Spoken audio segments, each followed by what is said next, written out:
Welcome to Lesson 18, Learn C Programming on the Raspberry Pi. Okay, in Lesson 17, we went through this example I have here in my editor on how to reverse an array. We started off with an array here called X, and we initialized it to these numbers. And then we wrote two functions. One function we call print, just to print out the array, and the other function called reverse, which was used to actually reverse the array, reverse the contents. So we started off with we used the Fibonacci sequence. Let me just put this back to what we had it. The way we had it, which is a true Fibonacci sequence. In case you're wondering, if you haven't had a chance to look up Fibonacci on Wikipedia, well, it's really a simple sequence of numbers. Basically, you start with any two numbers. Let's say you start with 0 and 1. Then the next number is the addition of the previous two. So if you add 0 plus 1, you get a 1. And now if you add 1 plus 1, you get a 2. If you add 1 plus 2, you get a 3. 2 plus 3, you get 5. 3 plus 5, you get 8. 5 plus 8, you get 13. 13 plus 8, you get 21, and so on. That's a Fibonacci sequence. But it doesn't really have to start with 0 and 1. Could start with any two numbers, let's say 3 and 4. Well, then the next number is going to be 7, and the next one is 11, next one is 18. You just keep adding the previous two numbers. So 18 and 11 is 29, and 29, and so on. You could even use negative numbers. Let's say minus 1 and minus 3, for example. If you add those two, you got minus 4. And then minus 3 plus minus 4 is minus 7. Minus 4 plus minus 7 is minus 11. And so on. Or another example is, let's say one number is negative. Let's say minus 6 and 1. So minus 6 plus 1 is minus 5. And then 1 plus minus 5 is minus 4. And then minus 5 plus minus 4, minus 9. And minus 9 plus minus 4 is minus 13, and so on. So you can start with any two numbers, and these sequences just go on forever to infinity, maybe even further. Okay, so let's just cancel this here. We don't need that anymore. Don't save. And let's now go and start another program. We don't need this one here. Reverse, we don't need. Let's see, notes. Oh, okay, there it is. Okay. So let's start a brand new program here. This time we're going to print out a Fibonacci sequence. So let's start off with let's see, number sign inclu include h main, and now I'm just going to put in some variables here, and I'll explain what the variables are later on. I'll say I. I'm going to use I as a counter. T1, T2, T3, and N. So those are all of the variables I'm going to use for this program. I am just going to use as a counter in the for loop. T1, T2, and T3 are the terms, three consecutive terms of the Fibonacci sequence, and N is how many terms altogether. Okay, so the first thing I want to do is I want to ask the person to enter first two terms followed by the number of terms. Enter the first two terms followed by the number of terms you want total. Okay, so we'll just do that. Actually, I'll put a space here. Okay, and now we need a scanf function. So I will I want to enter an integer for the first number, an integer for the second term, that's T1 and T2, and then an integer for the number of terms. Oops. D quote comma. So ampersand T1 comma ampersand T2 comma ampersand N, like this. So I'm asking the person, give me the first two numbers and then tell me how many you want, how many terms you want total in the sequence. So if he enters 0 and 1 and then N is 3, the answer should be 0, 1, 1. 3 terms altogether. Okay. So he has to give at least 3 terms. Okay, at least 3 terms. So let's put a check in here. If, let's say, N is less than 3, we'll say printf error, let's say N must be what? Let's say greater than 2. N must be greater than 2. Because if he enters 2, he's already given us 2, which is 0 and 1, so we don't really want to do anything in that case. So what we'll do then, we'll just return.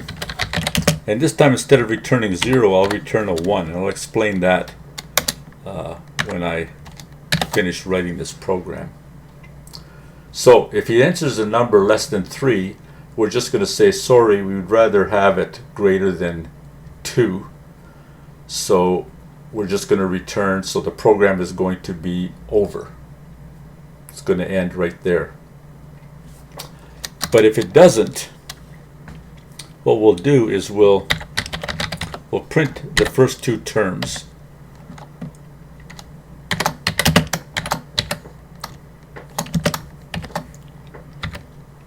Let's say T1 and T2, like this. So if he wants more than 2 terms, then we're going to print the first 2, and then we have to compute the ones after that. So this is where we're going to need a for loop. For, say, I equals 2, we'll start off at 2, and say I is less than N, I plus plus. So the first thing we do is we say T3 is equal to T1 plus T2. So the third term is really the addition of the first 2. Well, then we have to print the third term. %d space quote comma T3. Okay, so we print the third term. And now we have to get a brand new first and second term. So T1 becomes T2, and T2 becomes T3. And that's all there is.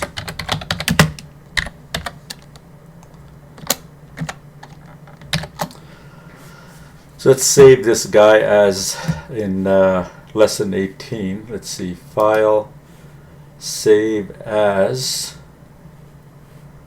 Let me go to lessons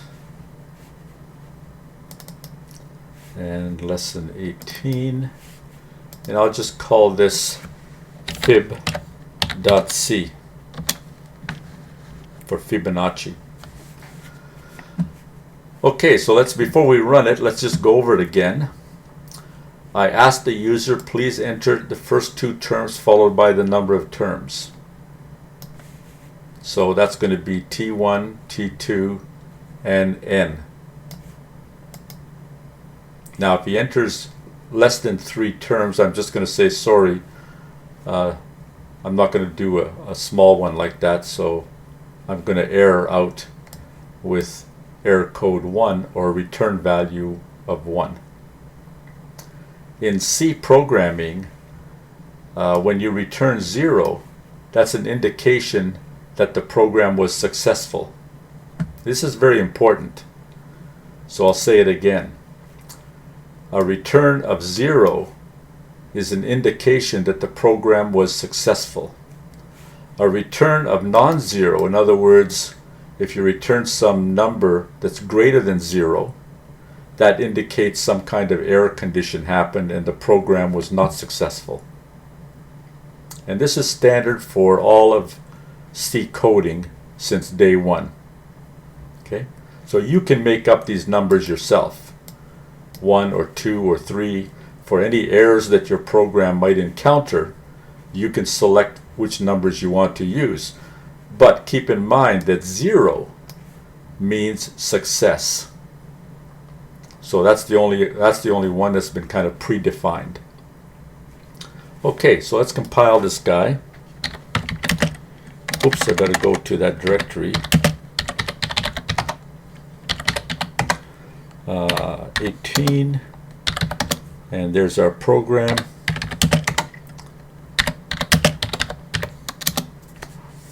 And I can now run it, and it's going to ask me. So the first term is 0, second term is 1, and I'll ask for 10 terms. Oh, forgot to put in a new line. So let's put that in here. After the for loop, I want to put in a new line character just to go to the next line.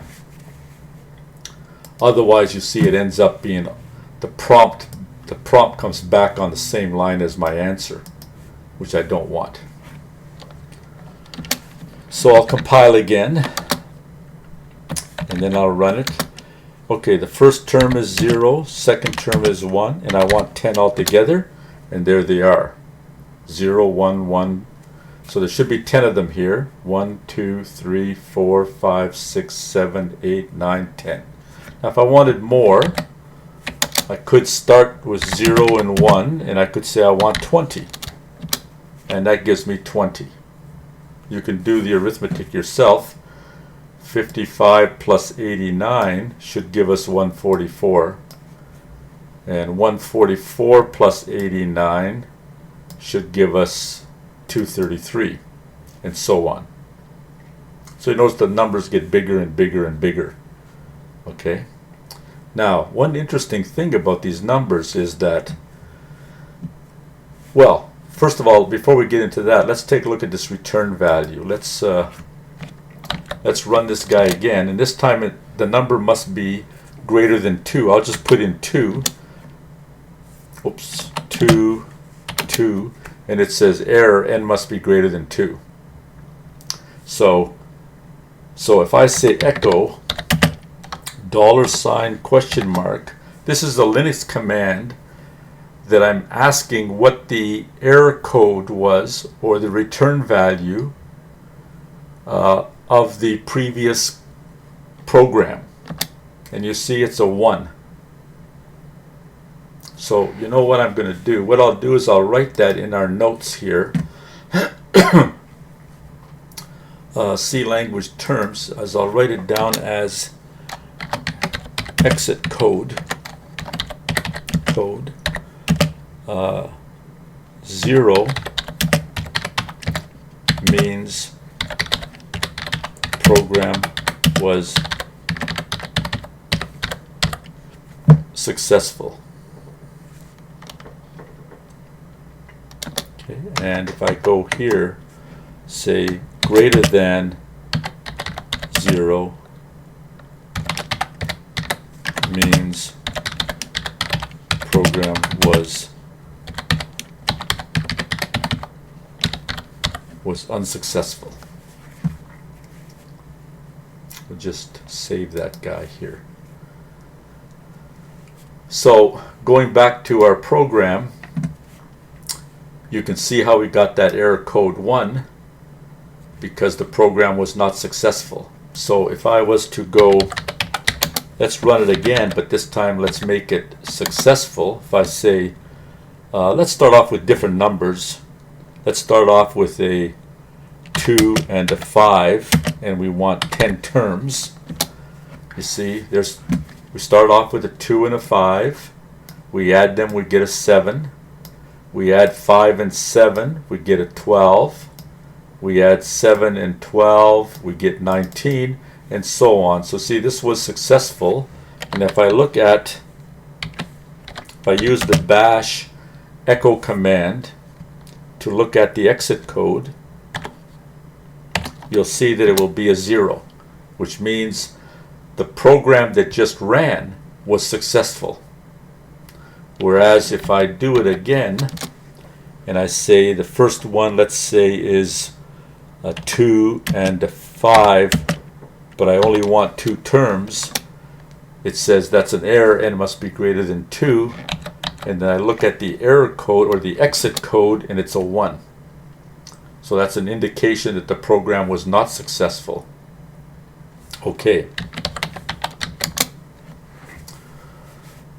All right, so those are the return. That's normally returns a value to the calling function.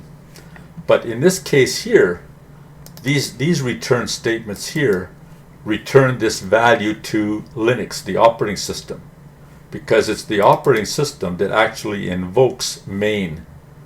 So instead of doing a return to another function, as we did in previous examples, we are doing a return to the Linux OS. And that's why the Linux OS can see the value using the echo $? Command. By the way, do we have that in our list here of commands? Yes, we have echo here, display strings. Okay.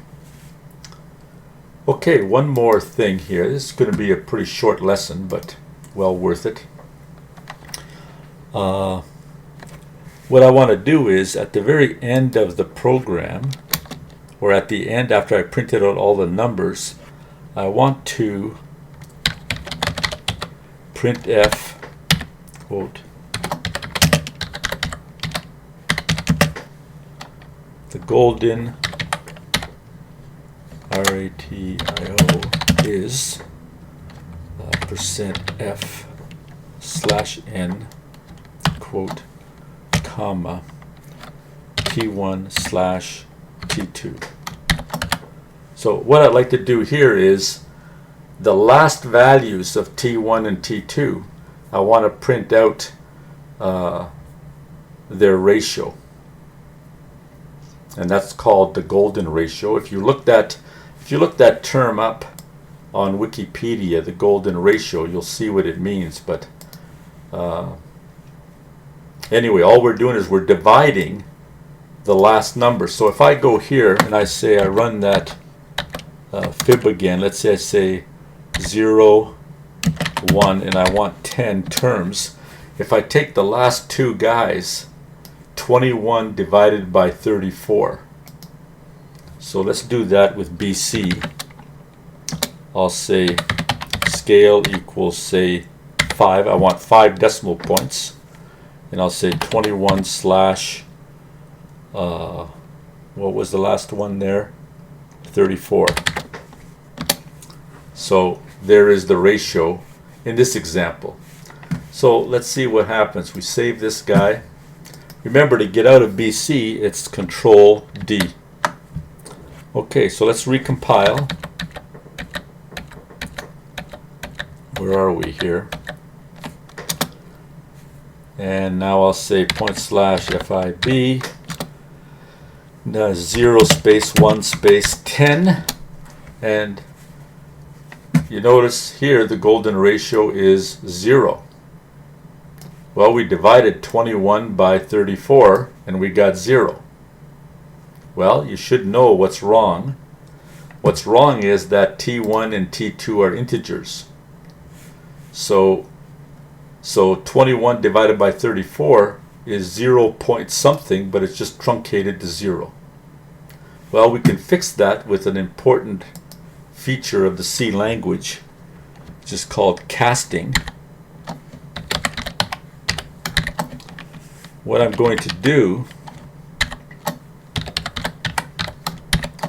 is I'm going to cast T1 as a float, and I'm going to cast T2 as a float.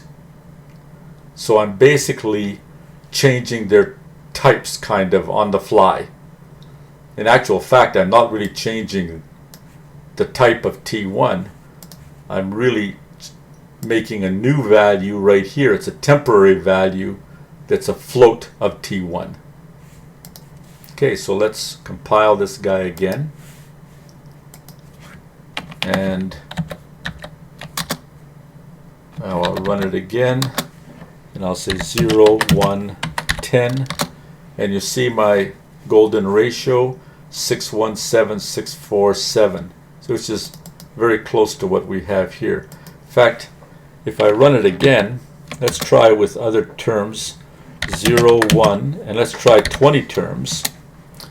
You notice it's 618034. How about if I go with 25 terms? 0, 1, 25 terms. And you see my golden ratio is still 618034. So the more terms we get, the more accurate is the golden ratio, but it ends up being 0.618 something. Okay.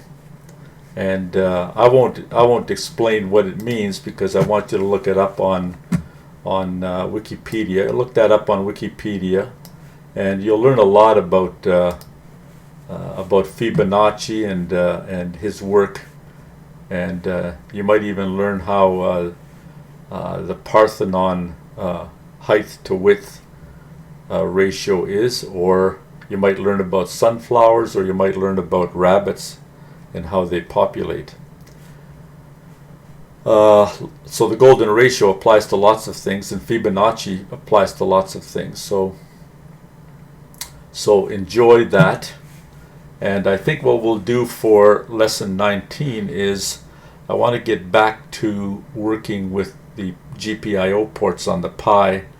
So with lesson 19, we'll be working with RGB LEDs, which are red, green, blue LEDs, and we'll also be working with